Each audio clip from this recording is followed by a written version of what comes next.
જૂનાગઢની વિસાવદર વિધાનસભા પેટા ચૂંટણીમાં સાધુ સંતોની એન્ટ્રી થઈ છે। ગોપાલ ઇટાલિયા વિરુદ્ધ એક પછી એક સાધુ સંતોના નિવેદનો આવ્યા છે સામે।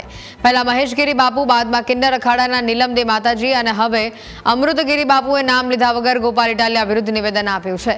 તેમણે કહ્યું કે વિસાવદર વિધાનસભા પેટા ચૂંટણીમાં ઘણા સનાતન ધર્મ વિરોધી લોકો લાભ ખાંટવા નીકળી પડ્યા છે। સનાતન ધર્મને દેશની રક્ષા કરતી પાર્ટીને મતદાન કરવાની અપીલ કરું છું।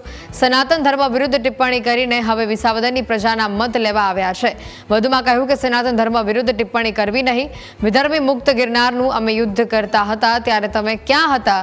ત્યારે તમે કેમ આવ્યા? હવે જ કેમ આવ્યા? તેવા સવાલો કર્યા।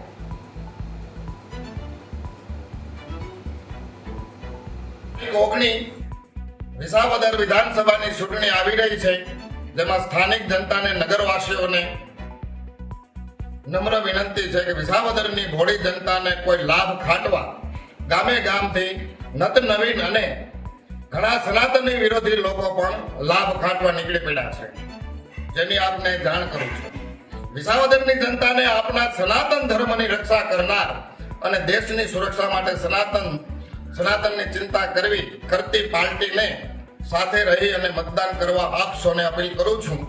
સનાતનના વિરોધીઓ ખાટી ન જાય એનું ખાસ ધ્યાન વિસાવદર ભેસાણ જનતાને રાખવા।